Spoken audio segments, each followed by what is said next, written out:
അസ്സലാമു അലൈക്കും. വാലേക്കും അസ്സലാം. ബാബ ഇന്ന് നേരത്തെയാണല്ലോ. അതെ, ഇന്ന് എന്റെ ജോലി നേരത്തെ തീർന്നു. ദിവസവും ബാബയുടെ ജോലി നേരത്തെ തീരാൻ ഞാൻ പ്രാർത്ഥിക്കുകയായിരുന്നു. വളരെ നല്ലത്. അമീർ, നീ ഇപ്പോൾ എന്താണ് ചെയ്തുകൊണ്ടിരിക്കുന്നത്? ഞാൻ എൻ്റെ ഹോംവർക്ക് എല്ലാം ചെയ്തു തീർക്കുകയായിരുന്നു. ഇനി TV കണ്ടാലോ എന്ന് ആലോചിക്കുക.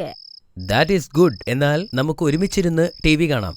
വേണ്ട ബാബ, എനിക്ക് TV കാണാൻ വലിയ താല്പര്യമൊന്നുമില്ല. എനിക്ക് കഥകൾ കേട്ടാൽ മതി ബാബ. മാഷാ അല്ലാ. പ്രവാചകന്മാരുടെ പ്രവർത്തനങ്ങളെപ്പറ്റി പഠിക്കേണ്ടത് പ്രധാനമാണ്. അവരുടെ ജീവിതത്തിൽ നിന്ന് നിനക്ക് ധാരാളം കാര്യങ്ങൾ പഠിക്കാനാകും. അത് സത്യമാണ്. സത്യത്തിൽ എൻ്റെ കൂട്ടുകാർക്കും പ്രവാചകന്മാരുടെ കഥകൾ ഇഷ്ടമാണ്. ആ, നീ ഈ കഥകൾ കൂട്ടുകാർക്ക് പറഞ്ഞു കൊടുക്കാറുണ്ടോ? തീർച്ചയായും ഞാൻ പറയാറുണ്ട്. പ്രവാചകന്മാരുടെ കഥകൾ പറയാൻ അവരെപ്പോഴും ആവശ്യപ്പെടും. ഇന്റർവെൽ സമയത്ത് ഞാൻ പറഞ്ഞു കൊടുക്കും. മാഷാ അല്ലാ, നീ മിടുക്കനായൊരു കുട്ടിയാണ്. ഇന്ന് എനിക്ക് മറ്റൊരു നബിയുടെ കഥ പറഞ്ഞു തരാമോ? ഇൻഷാ അല്ലാ, ശരി, പറയാം. കഴിഞ്ഞ ദിവസം ഞാൻ ആരുടെ കഥയാണ് പറഞ്ഞു തന്നത്?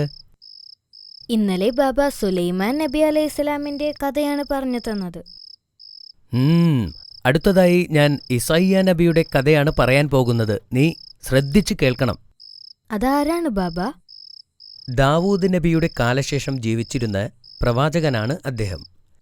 ഈസാ നബി ജനിക്കുന്നതിന് മുമ്പേ തന്നെ അദ്ദേഹത്തെക്കുറിച്ച് പ്രവചിച്ചവരിൽ ഒരാളാണ് ഇസയ്യ നബി അലൈഹിസ്സലാം. ഇനി നമുക്ക് കഥയിലേക്ക് കടക്കാം. ബിസ്മില്ലാ.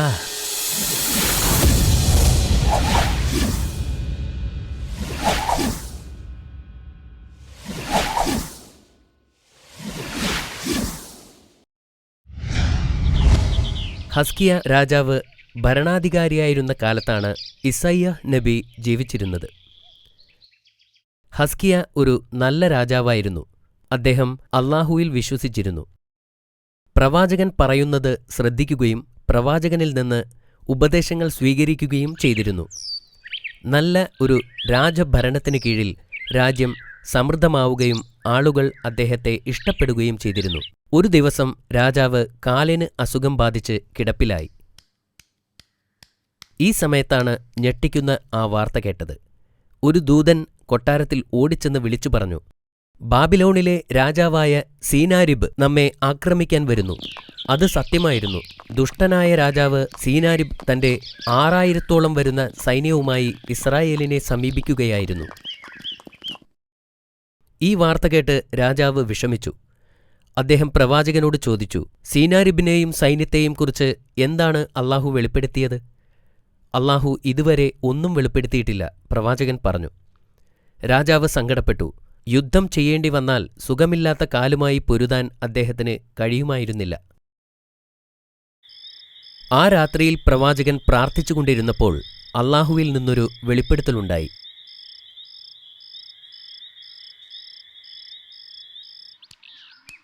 ഈ സന്ദേശം രാജാവിനെ അറിയിക്കാൻ അദ്ദേഹം കൊട്ടാരത്തിലേക്ക് പോയി.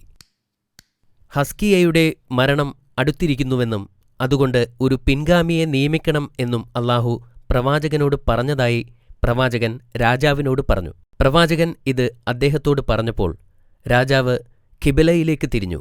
ആത്മാർത്ഥതയോടെ പ്രാർത്ഥിക്കാൻ തുടങ്ങി. ലോകനാഥനായ അല്ലാഹുവേ, ഞാൻ ചെയ്യുന്നതിനേക്കാൾ നന്നായി നിനക്കറിയാം. എന്റെ രഹസ്യവും പരസ്യവുമെല്ലാം നിന്നോടൊപ്പമാണ് എന്നദ്ദേഹം പ്രാർത്ഥിച്ചു.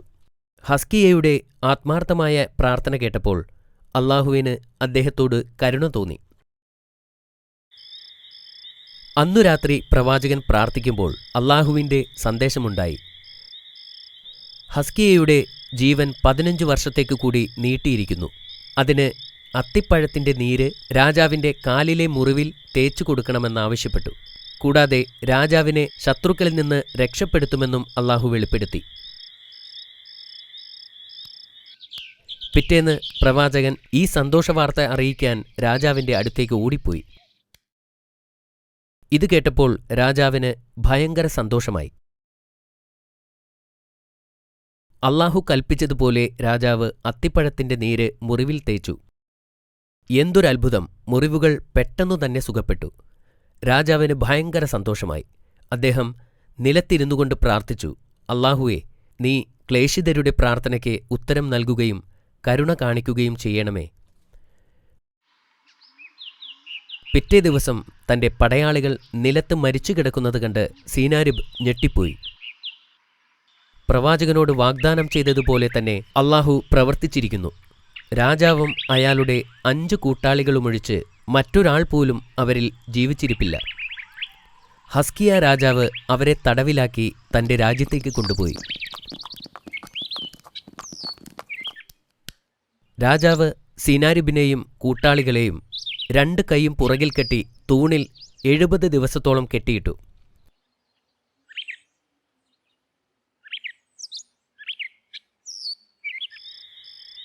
എഴുപത് ദിവസത്തിനു ശേഷം അള്ളാഹു പ്രവാചകനോട് സീനാരിബിനെയും കൂട്ടാളികളെയും അവരുടെ രാജ്യത്തേക്ക് വിട്ടയക്കാൻ കൽപ്പിച്ചു.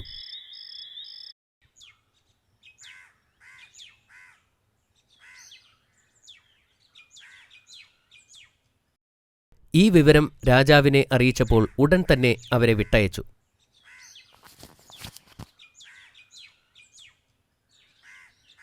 സീനാരിബ് തന്റെ രാജ്യത്തെത്തിയതിനു ശേഷം മന്ത്രിമാരെയും ഉപദേഷ്ടാക്കളെയും ഉൾപ്പെടെ എല്ലാവരെയും ഒരുമിച്ച് കൂട്ടി.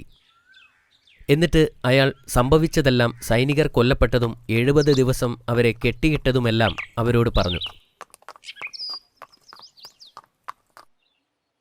പുരോഹിതന്മാർ മുന്നോട്ട് വന്നുകൊണ്ട് രാജാവിനോട് പറഞ്ഞു, അവരുടെ ദൈവത്തെപ്പറ്റിയും പ്രവാചകനെപ്പറ്റിയും ഞങ്ങൾ നിങ്ങൾക്ക് ഇതിനു മുമ്പ് മുന്നറിയിപ്പ് നൽകിയിട്ടുണ്ടായിരുന്നു.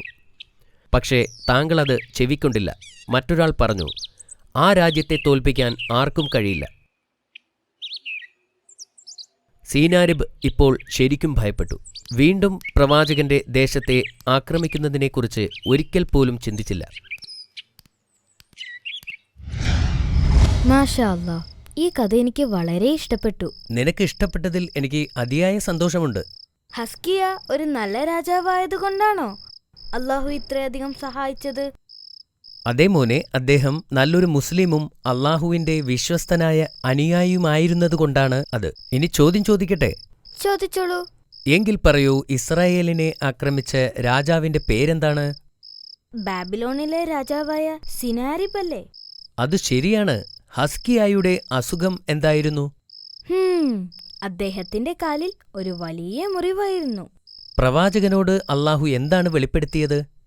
ഹസ്കിയായുടെ മരണം അടുത്തിരിക്കുന്നുവെന്നും ഒരു പിൻഗാമിയെ തിരഞ്ഞെടുക്കണമെന്നും അള്ളാഹു പറഞ്ഞു. കൊള്ളാമല്ലോ. എന്നിട്ട് പിൻഗാമിയെ നിയമിച്ചോ? ഇല്ല. ഹസ്കിയ അള്ളാഹുവിനോട് പ്രാർത്ഥിച്ചപ്പോൾ അള്ളാഹു അദ്ദേഹത്തിന്റെ രോഗം സുഖപ്പെടുത്തുകയും ഇനിയും 15 വർഷം കൂടി ജീവിക്കാൻ അനുവദിക്കുകയും ചെയ്തു. സീനാരിബും കൂട്ടാളികളും എങ്ങനെയാണ് ശിക്ഷിക്കപ്പെട്ടത്? അവരെ തൂണിൽ കെട്ടിയിട്ട് 70 ദിവസം പ്രദർശിപ്പിച്ചു. അതിനുശേഷം എന്താണ് സംഭവിച്ചത്? അവരെ ബാബിലോണിലേക്ക് മടക്കി അയച്ചു. സിനാരിബ് വീണ്ടും ഇസ്രായേലിനെ ആക്രമിച്ചോ? ഇല്ല. അവൻ അള്ളാഹുവിനെയും പ്രവാചകനെയും ഭയപ്പെട്ടു. അവൻ ഇസ്രായേലിനെ ആക്രമിച്ചില്ല. മാഷാ അല്ലാ, ഇന്ന് നീ പറഞ്ഞതെല്ലാം ശരിയുത്തരമാണ്. Thank you Baba.